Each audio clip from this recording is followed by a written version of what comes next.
हे Korean जगह viewers, आज हम बात करने वाले हैं love like the Galaxy episode 38 की। So let's get started. Shaosheng empress को कहती है, एम्प्रेस आज जो कुछ भी हुआ उसे आप दिल पे ना ले, उससे आप अपनी हेल्थ खराब ना करें। मुझे समझ नहीं आ रहा है कि क्राउन प्रिंसेस को आज हुआ क्या है, वो तो ऐसी है ही नहीं। एम्प्रेस कहती है उसे ब्लेम नहीं कर सकती है, वो कमजोर बैकग्राउंड से आई है, इसलिए वो तुम्हारे साथ आसानी से मिलजुल कर रहती है। बट जब भी फिर प्रिंसेस उसे नीचे दिखाती है, फिर भी वो अपने आप को कंट्रोल कर लेती है। बट बर्थडे वाले दिन जब उसने चू लिंगजुन को देखा, इससे वो और परेशान हो गई। शाओशेंग कहती है, ये चू लिंगजुन कौन है? एम्प्रेस कहती है, सच तो ये है, पहले क्राउन प्रिंस किसी से प्यार करता था। अगर देखा जाए तो चू लिंगजुन का फैमिली बैकग्राउंड कैरेक्टर बहुत ही बढ़िया था as compare to crown princess. Chu Lingjun की शादी से पहले वो कई बार पैलेस में भी आई और क्राउन प्रिंस के साथ साथ वो उनकी भाई बहनों के साथ भी खेली। दोनों के दिल में एक दूसरे को लेकर फीलिंग्स थी, हम सभी ये देख सकते थे। बट मैजेस्टी ने प्रॉमिस किया था गांव में शादी करने का। बट जब वो एम्परर बन गए, उन्हें अपना प्रॉमिस रखना था, वो ये शादी किसी भी कीमत पर तोड़ नहीं सकते थे। सो क्राउन प्रिंस ने ये प्रॉमिस पूरा किया और मिस सुन से शादी की। शाओशेंग कहती है, अगर क्राउन प्रिंस इस प्रॉमिस को रिस्पेक्ट नहीं देते, एम्प्रेस कहती है पहले भी किसी ने यही बात कही थी। शाओशेंग कहती है, कौन?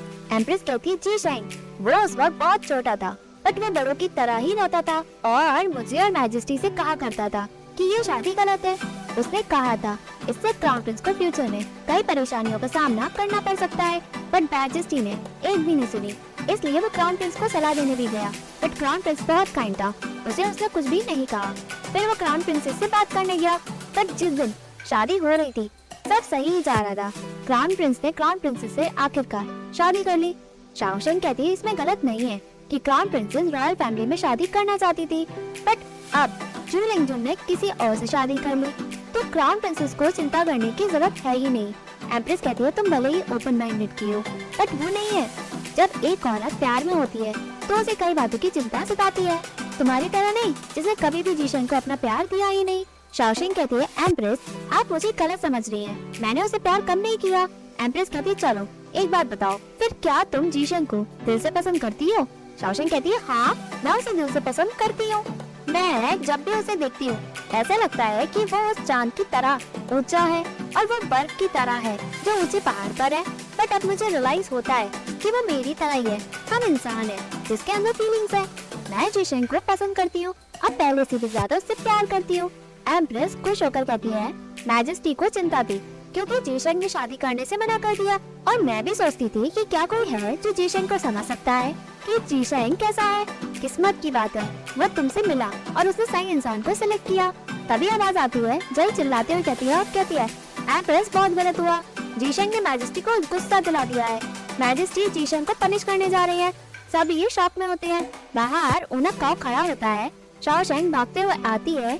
ओनक काओ कहता है, मिस चेंग फाइनली आप यहाँ आ ही गई। जनरल लिंग ने उन सभी के ब्रदर और फादर को पनिश किया जिन्होंने आपको लेक में धक्का मारा था। शाओशेंग कहती है, सिर्फ इसीलिए एक फैमिली कैसे सभी को मारा? ओनक काओ कहता है, हाँ। शाओशेंग कहती है, मैं मॉर्निंग में ही पैलेस को छोड़ के चला गया, अब ये डिनर टाइम भी नहीं हुआ, उसने उन सभी 8 फैमिलीज को इतने कम टाइम में कैसे मारा?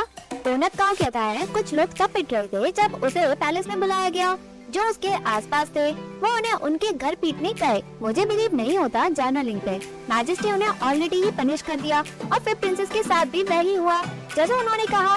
कोई भी फिल्म प्रिंसेस के असिस्टेंट बचे ही नहीं है। बट जर्नलिंग सेटिस्फाई नहीं हुए, वो खुद वहाँ जाकर उन्हें सबक सिखा के आए हैं।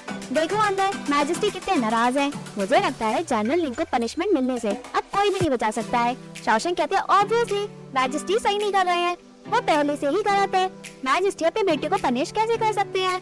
उन्हें कम मुंह बनाते हुए कहता है, मिस चेंग आप ऐसा कैसे कह सकती हैं? जनरल लिंग ने अपनी पावर का गलत इस्तेमाल किया और बिना मैजेस्टी की परमिशन के उन्हें पनिश भी कर दिया, ये सही कैसे हो सकता है? शाओशेंग कहती है, उसने कुछ भी गलत नहीं किया है, उसने उन्हें वैसे ही ट्रीट किया जैसे उन्होंने मेरे साथ किया, ये गलत कैसे हो सकता है? तभी अंदर से आवाज आती है। मैजेस्टी कहता है, क्या सारी गलती मेरी है? अगर वो खुश नहीं है तो उसे अंदर बुलाओ और मुझे सही रीजन बताओ। शाओशेंग कहती है, रुको, दरवाजा साउंड प्रूफ क्यों नहीं है? मैजेस्टी कहता है, अंदर आओ। ओनक काओ इशारा करता है, शाओशेंग अंदर जाती है। ओनक काओ कहता है, हमने दरवाजा भी बंद नहीं किया। शाओशेंग अंदर आती है, वो ग्रीटिंग्स देती है और बैठती है। मैजेस्टी कहता है बताओ मुझे, कायोल the censor in chief of the censorate court assembly attend करेंगे। अब मैं क्या करूँ बताओ मुझे, मैं क्या करूँ? शाओशेंग कहती है मुझे माफ करे मैजेस्टी, जनरल लिंग के इस बिहेवियर का रीजन है। बुई कहता है मेरे लिए गुहार लगाना बंद करो, मैं खुद का रिवेंज खुद लेता हूँ और पनिशमेंट भी मैं खुद ही लूंगा, किसी को मेरी चिंता करने की जरूरत नहीं है। शाओशेंग कहती है क्या ये तुम्हारा रिवेंज है? ये ऑब्वियसली मेरा रिवेंज है। उन्होंने लेक में सिर्फ मुझे ही धक्का मारा, सिर्फ मुझे, पर तुम रिवेंज लेने पहुँच गए, क्यों? वही कहता है अगर तुम ऐसी हो तो मैं भी कम नहीं हूँ, तुम्हें मेरे बारे में सब पता है, आज के बाद जो कुछ भी मेरे साथ होगा तुम मुझे छोड़ के जा सकती हो। शाओशेंग कहती है क्या मतलब है तुम्हारा? हमारा रिश्ता है, तुमने इतनी बड़ी मुसीबत खड़ी कर दी है, क्यों किया तुमने? ओह मैं जानती हूँ तुम मुझसे अब शादी करना नहीं चाहते। तभी वही कहता है मैं तुम्हें लौटाना। दोनों चुप हो जाते हैं। शाओशेंग कहती है कहाँ लौटाना चाहते हो? वही कहता है मैं अपनी पोजीशन से गिरना चाहता हूँ और तुम्हारे होम टाउन में लौटना चाहता हूँ और ऐसी जिंदगी जीना चाहता हूँ जैसे तुम हमेशा से चाहती थी, मतलब हम उस जगह एक साथ रहें। तभी मैजेस्टी कहता है चुप करो तुम दोनों, मैं तुम्हें तुम्हारी पोजीशन से हटने नहीं दूंगा और कंट्री साइड में रहने भी नहीं दूंगा। क्यों तुम छोड़ना चाहती हो क्या? मैं अभी जिंदा हूँ। प्रिंस कहता है फादर का एम्पायर अब अच्छा हो रहा है। जी शेंग सोच समझ कर बोलो। वो एक ग्रीट करते हुए कहता है मैंने क्राइम किया है। मैजेस्टी कहता है एक्सप्लेन करो। मैंने इन्वेस्टिगेट करने को कहा कि उन्होंने कोई लॉ तोड़ा भी है या नहीं। मिनिस्ट्री ऑफ जस्टिस ने उन्हें दोषी भी नहीं ठहराया, बट तुमने क्या किया? तुमने उन्हें पहले ही पीट दिया, फिर लॉ का क्या फायदा? अगर सभी लोग तुम्हारी तरह झगड़े को इस तरह से सॉल्व करेंगे तो तुम बिल्कुल लापरवाह हो, तुम्हें लॉ की कोई रिस्पेक्ट है ही नहीं। बदतमीज, तुम पागल हो गए हो क्या? तुम्हारा दिमाग खराब हो गया है। शाओशेंग ग्रीटिंग देते हुए कहती है मैजेस्टी आप तो समझदार है, जनरल लिंग हमेशा से सोच समझ कर काम करते हैं, बट आज उन्होंने एकदम से ऐसे बिहेव क्यों किया? आपको कुछ अजीब नहीं लग रहा क्या? वैसे भी सेंसरेट एक इम्पोर्टेंट पोजीशन है, इसमें किसी को दखल अंदाजी नहीं करना चाहिए, बट सभी जानते हैं। वो कहते हैं सभी क्या जानते हैं? क्या तुम सब जानती हो? अगर तुम्हें पता है तो तुमने हमें बताया क्यों नहीं कि सेंसरेट कहाँ है? शाओशेंग कहती है क्या तुम अपना मुंह बंद नहीं रख सकते हो? शाओशेंग कहती है मैजेस्टी मैं नहीं जानती कि सेंसरेट कहाँ है, बट मुझे पता है कि सारे सेंट्रल एडमिनिस्ट्रेटिव सिस्टम इम्पोर्टेंट है। इवन मेरे जैसे इंसान को भी ये पता है, तो क्यों जनरल लिंग ऐसी मिस्टेक करेंगे जब उन्हें पता है कि वो सब गलत है? वो इसलिए क्योंकि उनके पीछे शायद बहुत बड़ा रीजन हो। मैजेस्टी कहता अच्छा तो बताओ मुझे उसने ऐसा क्यों किया? शाओशेंग कहती क्योंकि वो हमारे बीच से बहुत बड़ा झगड़ा हो गया था और गुस्सा उतारने के लिए उसने मैजेस्टी कहता जानता हूँ मैं, जीशेंग ऐसी मिस्टेक कर ही नहीं सकता जिसके पीछे कोई रीजन ना हो। तुम्हारी जैसी लड़की, तुमने एम्प्रेस से सीखा नहीं नरम दिल का इंसान बनना, तुम हमेशा जीशेंग के पास लड़ने क्यों पहुँच जाती हो?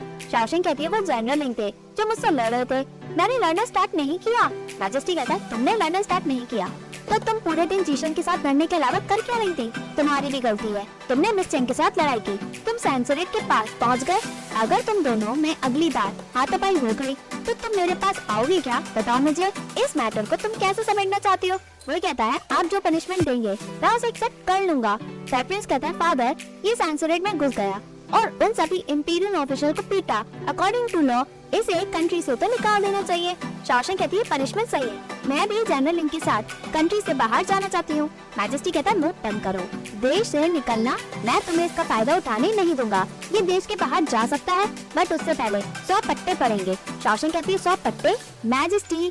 प्रिंस कहता है बैठो। शाओशेंग कहती है 100 स्ट्रोक से ये मर जाएगा, प्लीज मैजेस्टी प्लीज नहीं। प्रिंस कहता है तुम्हारा फियांसे अकेला ही काफी है, उन तीरों से मरने से भी डर नहीं लगता है, तुम्हें क्या लगता है कि ये वो पनिशमेंट सहन भी नहीं कर पाएगा? शाओशेंग कहती है चुप रहो, तुम कंफ्यूज पर्सन हो जिसे समझ ही नहीं आ रहा कि क्या सही है क्या गलत। प्रिंस कहता है तुम्हें ज्यादा पढ़ाई करनी चाहिए, ये ना समझिए, कंफ्यूजन नहीं। शाओशेंग कहती है मैं जानती हूँ। तभी वही कहता है आपकी बात मानी जाएगी। मैजेस्टी कहता है गुड, जाओ और अपनी पनिशमेंट लो। शाओशेंग हड़बड़ाहट की कहते लिंग जीशेंग।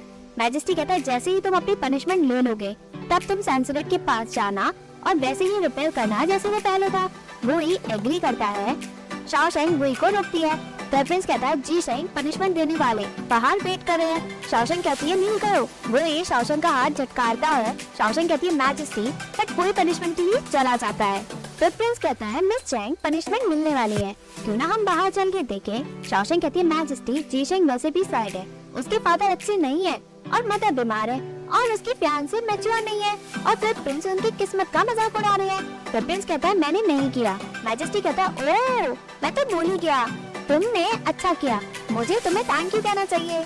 अगर तुम नहीं होते तो जीशंग उन सभी 8 फैमिलीज को इतनी आसानी से इकट्ठा कर ही नहीं पाता। फिर प्रिंस कहता है फादर इतनी तारीफ की क्या जरूरत है। मैजेस्टी कहता है आई एम श्योर तुम्हें तो मजे आए ही होंगे वो सब देखकर जब जीशंग उन ऑफिशियल्स को पीट रहा था। तो प्रिंस कहता है हाँ बहुत मजे आए। मैजेस्टी कहता है ऑलराइट तुम जाओ और 10 स्ट्रोक खाओ। तो प्रिंस हड़बड़ाते हुए कहता है फादर लिंगवुड ने मुझे फोर्स किया था ये सब करने के लिए, मैं ऐसा करना नहीं चाहता था। मैजेस्टी कहता है जाओ। तो प्रिंस कहता है फादर रुको मेरी भी किस्मत खराब है, दूसरों के पचड़े में हमेशा मैं ही पिसता क्यों हूँ। शाओशेंग कहती है मैजेस्टी यहाँ कोई की पिटाई हो रही होती है, वो ही यहाँ पिट रहा होता है। थर्ड प्रिंस उसे काउंट करता है। मैजेस्टी और शाओशेंग उसे हुए पिटते हुए देखते हैं। मैजेस्टी आराम से चाय पीता है, वो ही पिटता है। शाओशेंग उसे देख के सहम जाती है, वो मैजेस्टी को देखती है बट मैजेस्टी मजे से चाय पीता है। शाओशेंग कहती है मैजेस्टी आप इतने पत्थर दिल की कैसे हो सकती है। जीशंग की जिंदगी बचपन से ही परेशानियों में रही, उसके पेरेंट्स का होना या ना होना एक बराबर है, वो आपको अपने फादर की तरह समझता है। जीशंग मुझसे बहुत अपसेट था इसलिए वो सेंसरेट के अंदर घुस गया बट लॉर्ड टॉलरेट नहीं कर सकता, बट आप इसे माफ कर सकते हैं। आई एम श्योर आप इसे समझते हैं। मैजेस्टी कहता है मैंने उसे पनिशमेंट सिर्फ तुम्हारी वजह से दी है, याद रखना।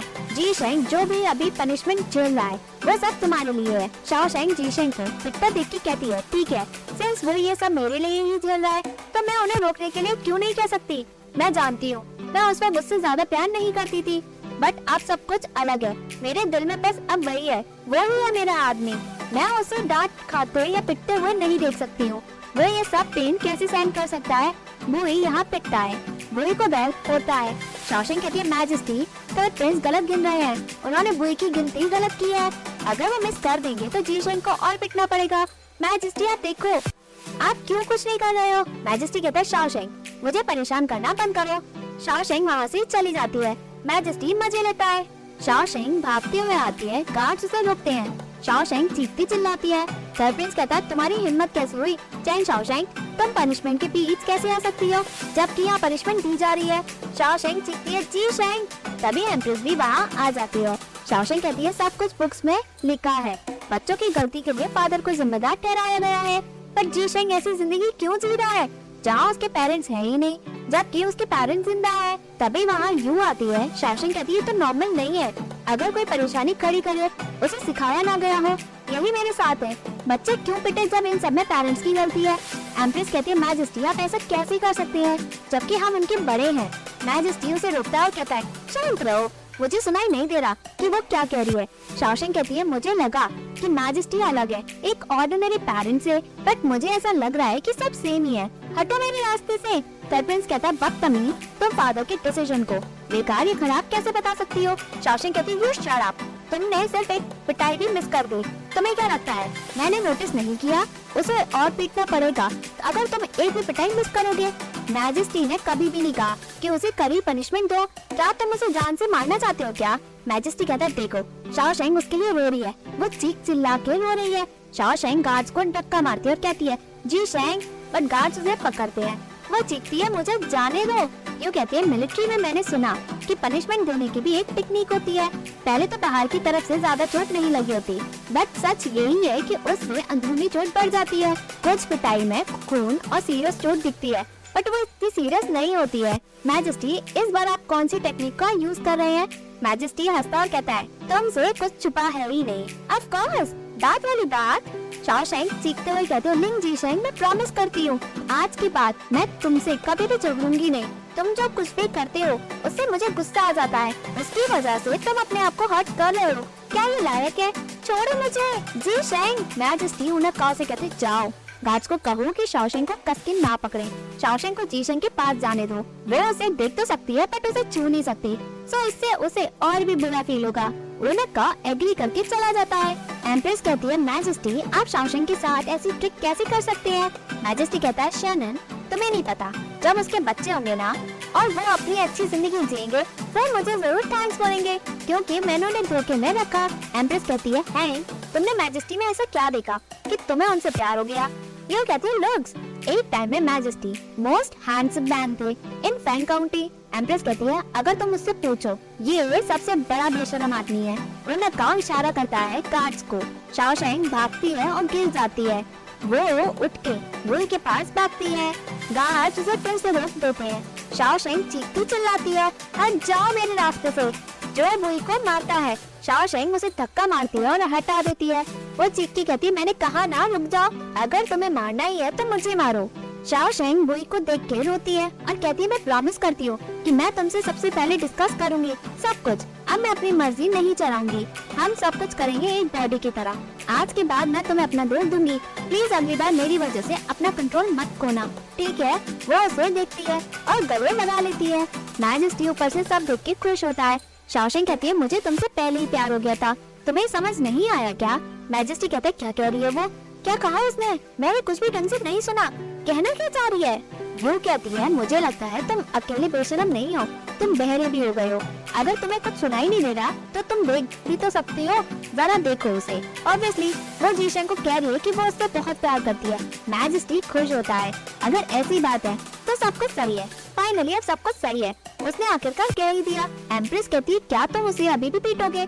मैजेस्टी कहता है, उसने उससे कह दिया कि वो उससे प्यार करती है, अब पीटने की जरूरत है ही नहीं, हम सभी अब रुकते हैं। गार्ड जाओ सभी, तब प्रिंस को कह दो कि पनिशमेंट रुक दे और जीशेंग को चैंगकुई पैलेस में पहुंचा दो ताकि वो वहाँ ठीक हो सके। कल जीशेंग को पनिशमेंट मिली है, बट अंदर से मैं हर्ट हो रहा हूँ। एम्प्रेस वहाँ से चली जाती है। मैजेस्टी कहता है, शैनन बताओ मुझे, क्या मेरा तरीका गलत था? यू कहती है, तुम अपना टैलेंट एम्परर बन के वेस्ट कर रहे हो। वो भी ये कहकर चली जाती है। मैजेस्टी कहता है, मैं एम्परर। वो वहाँ पे अकेला रह जाता है। एम्परर होना आसान नहीं है। वो चाय पीता है और कहता है, मेरे लिए भी सब कुछ मुश्किल ही है। शाओशेंग बाहर खड़ी होती है जहाँ अंदर बुई होता है। तभी वहाँ एम्प्रेस आती है। शाओशेंग कहती है, एम्प्रेस स्नो हो रही है। एम्प्रेस कहती है, तो स्नो है, बट आज का दिन तुम्हारे लिए बहुत लंबा था। पोजीशन सन जीशेंग का ख्याल रख ही लेंगे, तुम जाओ और सो जाओ। शाओशेंग कहती है, मैंने जीशेंग के कमरे में कोई मोटी रजाई नहीं देखी है, आज बर्फ ज्यादा पड़ रही है, कहीं ठंड न बढ़ जाए। एम्प्रेस कहती है, मैं किसी को कह दूंगी कि उसके कमरे में मोटी रजाई पहुंचा दे। शाओशेंग कहती है, वो कभी भी इतने टाइम यहाँ रुकता नहीं है, उसे आदत नहीं है, क्या उसका तकिया उसे कंफर्टेबल कराएगा? अगर वो रात में सोएगा तो उसे गर्दन में दर्द न हो जाए। एम्प्रेस कहती है, वो चैंगकुई पैलेस में ही बड़ा हुआ है, आई एम श्योर वो तुमसे ज्यादा तो उसे यहाँ रहने की आदत है। शाओशेंग कहती है, पुराना कमरा है, जब वो छोटा था तब वो यहाँ रहा करता था, कोई भी यहाँ कई टाइम से रुका ही नहीं है। मुझे यकीन है सफाई के बाद भी अभी भी एक नाम होगा। उसे चोट भी लगी है, मैं होप करती हूँ कि उसकी पुरानी इंजरी ठीक होने से पहले उसकी नई चोट ना आ जाए। वो उसे देखने जा रही हूँ। एम्प्रेस उसे रोकती और कहती है, मैंने मैडम ज़ेई को कहा है कि वो तुम्हारे लिए काढ़ा तैयार करे ताकि तुम शांत हो जाओ। तुम बहुत टाइम तक चीखी और चिल्लाई हो और रोई भी हो, तुम्हारी आवाज अब सही भी नहीं निकल पा रही है। तुम उसे पियो और सोने चली जाओ, बाकी की चिंता तुम मत करना, अंदर जाओ और सो जाओ। शाओशेंग अंदर चली जाती है अपने कमरे में और वहाँ आराम करती है। एम्प्रेस वहाँ से चली जाती है, सर्वेंट भी वहाँ से चले जाते हैं। यहाँ बुई आराम करता है, तभी उसे आवाज आती है। बुई कहता है, कौन है? यूफई आता है और कहता है, मास्टर मैं आपसे मिलने आया हूँ।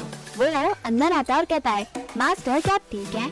फाइनली मैं इंपीरियल में घुस ही गया। बुई कहता है, तुम यहाँ क्यों आए हो? यूफई कहता है, ब्रदर ने मुझे यहाँ आने के लिए मजबूर किया, मेरा मतलब है मुझे चिंता थी कि आपका ख्याल रखने वाला यहाँ कोई भी नहीं होगा, इसलिए मैं यहाँ आया। मास्टर आपको पता है कि कितना डेंजरस था, यहाँ अंदर आना मेरे लिए खतरे से कम नहीं था।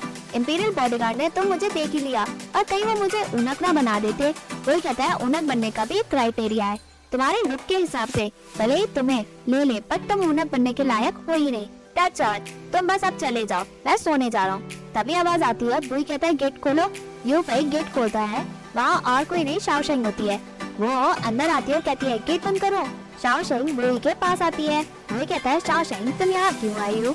शाओशेंग कहती है, उठो मत, नहीं तो तुम्हारी इंजरीज का इफेक्ट हो जाएगा। वो उसे उठाती है। यूफई सब देखता है। वो कहती है, मुझे पता था कि ये कंबल सिर्फ गर्मी में यूज करने के लिए ही है, ये पतला और ठंडा है, इसलिए मैं अपना ब्लैंकेट ले आई, मैं इसे गर्म करके लाई हूँ, सो ये गर्म जरूर होगा। क्या ये गर्म है? बुई हाँ करता है। यूफई कहता है, आर्मी वालों की जिंदगी इससे भी ठंडी है, भले ही सर्दी हो, पानी जम गया हो। मास्टर हमेशा पतले कंबल का ही यूज करते थे। बुई इशारा करता है। यूफई चुप हो जाता है। बुई कहता है, क्या तुम्हें ठंड लग रही है? तुमने इतने कम कपड़े क्यों पहने हैं? शाओशेंग कहती है, तुम मेरी चिंता मत करो, मैंने ब्लैंकेट को अपने से ढक लिया था, इसलिए मुझे अब ठंड नहीं लग रही है। वो मुस्कुराते हुए कहता है, ठीक है। वो लेट जाता है। और कहता है यूफे जैंक्विल पैलेस में बाहर के मेल को रुकने की इजाजत नहीं है, तुम वापस जाओ। यूफे कहता है मास्टर मैंने यहाँ आने का इतना बड़ा रिस्क लिया। वो ही इशारा करते उठता है। यूफे कहता है मास्टर आपको मेरी सेफ्टी की चिंता है, तो इसलिए मैं यहाँ से बाहर जाने को दोबारा रिस्क लेता हूँ। वो ग्रीटिंग देकर चला जाता है। बाहर यूफे आकर कहता है हद हो गई। वो मुंह बना के वहाँ से चला जाता है। यहाँ शाओशेंग मूर्ति है, वो ही बैठ जाता है। शाओशेंग कहती है तुम बैठ क्यों गए? वो ही कहता है हमें जो करना है अब हम कर सकते हैं। शाओशेंग कहती है मैं चाहती हूँ कि तुम लेट जाओ। वो उसे लिटाती है, बट अनजाने में वो बुई की इंजरी पे हाथ लगा देती है। वो कहती है मैं फिजिशियन को बुलाऊं क्या? वो ही मना करता है और कहता है मैं ठीक हूँ। बुई को फ्लैशबैक आता है। शाओशेंग कहती है तो तुम्हारी इंजरीज क्या नकली है? वो कहता है नकली? शाओशेंग कहते हैं क्योंकि तुमने अपनी इंजरी का यूज करके मुझे दुखी करना चाहते थे ताकि तुम्हारा गोल अचीव हो जाए। वो कहता है तो तुम्हें क्यों हर्ट हुआ जब मैं इंजर्ड हुआ? अगर तुम्हें हर्ट नहीं हुआ तो ये सब यूजलेस है।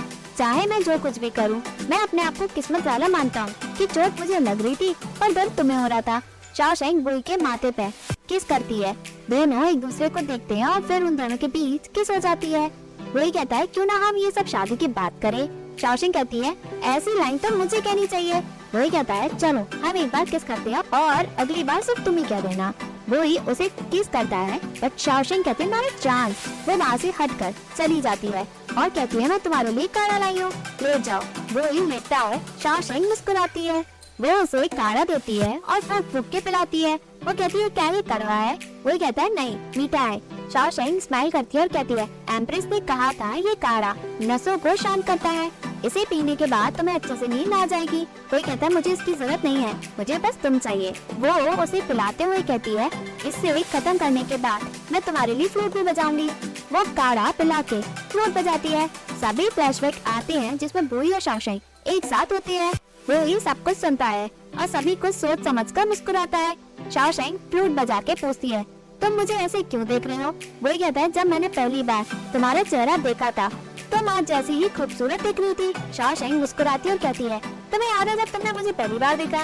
वो कहता है कॉर्स वो लालटेन फेस्टिवल था, तुम लालटेन को देख रही थी बट मैं तुम्हें देख रहा था। शाओशेंग कहती है तो तुम मुझे बहुत पहले से ही देख रहे थे, तो तुम मेरे पास क्यों नहीं आए और मुझसे मिले भी नहीं? वो कहता है मेरे पास कुछ काम अटके पड़े थे बट फिर भी मैंने डिसाइड किया कि मैं तुम्हारा हाथ मांगूंगा। शाओशेंग कहती है तुमने तो मुझे सिर्फ एक ही बार देखा मेरा हाथ मांगने के लिए, कहीं तुमने जल्दबाजी तो नहीं कर दी? वही कहता है एक बार ही काफी है। शाओशेंग कहती है जब तुमने मुझे पहली बार देखा तुम्हें कैसा लगा? वही कहता है उस रात लालटेन हर जगह थी, तुम रास्ते में से गुजर रही थी लोगों के बीच बट मैं तुम्हें ही देख पा रहा था। तब मैंने सोचा कि ये मोमेंट भूलने लायक है वो नहीं, तुम्हें बस एक बार देखने के लिए जब मैं मुड़ा तब मैं समझ गया सिर्फ तुम ही हो मेरी जिंदगी में। शाओशेंग कहती तो आज के बाद तुम मुझे कभी धोखा मत देना, मैं कभी भी तुम्हारा साथ नहीं छोड़ूंगी। वो ही हंसता है। दोनों एक दूसरे को देखकर मुस्कुराते हैं। यहाँ चेंग मैंशन में चेंग फैमिली खाती है। शाओयुआनी बैठी होती है। शिंगन कहती है मैडम आप इतना कम क्यों खा रही है? शाओयुआनी कहती है किचन में बता दो कि मेरे लिए खाना ना बनाए, मुझे दुख होता है कि कोई भी अच्छे से खाना नहीं खा पा रहा है। चेंगशी कहते हैं डियर तुम्हें ठंड ना लग जाए, सर्दी का मौसम है। एम्प्रेस ने ये क्लॉक रिवॉर्ड में प्यार को दिया है, जब ये उसे मिली उसने किसी के हाथों ये घर भिजवा दी है, उसे जरूर तुम्हारी याद आ रही होगी। शिंग कॉन्ग क्लॉक शाओयुआनी को देती है। शाओयुआनी हटवा देती है। शिंग कॉन्ग वहाँ से चली जाती है। शाओयुआनी कहती है उन्होंने कहा था कि बर्थडे पार्टी खत्म हो जाएगी तो वो यहाँ आ जाएगी। बर्थडे पार्टी को खत्म हुए भी बहुत टाइम हो गया है, वो अभी तक घर क्यों नहीं आई है? मुझे पता है मैं उसके साथ बहुत स्ट्रिक्ट थी बट वो मुझे ऐसे ही कैसे छोड़ सकती है? जब वो एम्प्रेस से मिली चेंगशी हंसते हुए कहते हैं फाइनली तुम्हें समझ आ गया कि न्याओ न्याओ कितनी इम्पोर्टेंट है। यूजुअली तुम्हें उससे परेशानी होती थी जब वो तुमसे अटकती थी और तुमसे सवाल पूछती थी, किसे पता था कि तुम मुझसे इतना मिस करोगी? शाओयुआनी कहती है हाँ मैं उसे मिस कर रही हूँ, क्या वो मुझे मिस कर रही है?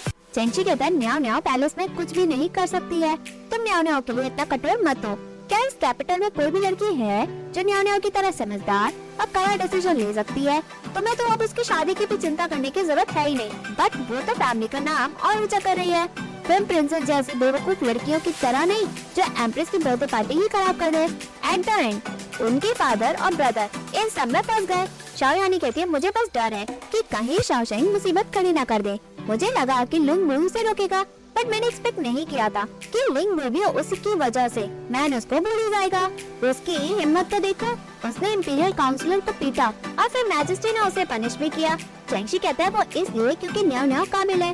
भैया तुम्हें नहीं लगता कि न्याओ न्याओ अब कम परेशानी खड़ी कर रही है जब से लिंग वुई उसकी जिंदगी में आया है? शाओ यानी एग्री करते हुए कहती है किसने सोचा था कि लिंग वुई न्याओ न्याओ से भी गैर गुजरा होगा। यहाँ बुई स्क्रोल देखता है। कुकी कहता है मास्टर जैसा आपने एक्सपेक्ट किया था, जैसे ही आपने सैंसुरेट को खराब किया मैजेस्टी ने आपको पनिश किया ताकि आप उसे सही करवा दे, ताकि ऑफिसर खुश हो जाए। हमने सीक्रेट में वो फाइल निकाल ली, यू मिलिट्री की रिपोर्ट, वो भी उस साल की। ऑफिसर जो ने कुछ भी सस्पेक्ट नहीं किया। यूफई कहता है मास्टर को पिटना पड़ा, वो भी बिना किसी रीजन के, वो भी इतनी छोटी सी इन्फॉर्मेशन के लिए। ये तो गलत है। क्यों ना हम ऐसा सोच लें कि मार्कस यू ही थे जो वो सिटी में बचाने लेट पहुँचे। हमें मिलिट्री रिपोर्ट की क्या जरूरत है, वो भी सैंसुरेट से। वही कहता है मार्कस यू लालची है but wife he open minded है, वह ऐसी बकवास में कभी भी नहीं पड़ती। मैजिस्ट्रेट खुद यू क्लान को देखती है सिर्फ उनकी वजह से, बट हमें एविडेंस जरूर है। क्योंकि कहता है मिलिट्री फिजिशियन जो हमारा विटनेस बन सकता था वो भी मर गया, इवन हान वो भी इन सब में मर गया। मास्टर आप इन सब की कंप्लेंट मैजेस्टी से भी नहीं कर सकते। वो कहता है हानवू ने कहा था कि जो सोल्जर बदबू वाली जगह इन्वेस्टिगेट करने गए थे वह सभी मर गए, बट उनके घोड़े मिलिट्री कैंप में थे। बट इस मिलिट्री रिपोर्ट के हिसाब से यहाँ मेंशन है ही नहीं कि घोड़ों को नुकसान हुआ है। उस वक्त मिलिट्री घोड़े बहुत कीमती थे, अगर घोड़े बदबू से मरे होते तो इस रिपोर्ट में जिक्र जरूर होता। सो इससे प्रूफ होता है कि मिलिट्री घोड़े बदबू से नहीं मरे और वो झूठ भी है जिससे सोल्जर उस बदबू से मर गए। मार्कस यू ने झूठ बोला क्योंकि कहता है मार्कस यू चालाक लोमड़ी है, अगर वो गलत करेगा तो वो अपने आप को कभी भी फंसाएगा नहीं अनलेस वो खुद एडमिट करे, और आज हम कुछ भी नहीं कर सकते हैं। वो कहता है अगर वो मिस्टेक नहीं करेगा तो हम उससे मिस्टेक करवाएंगे।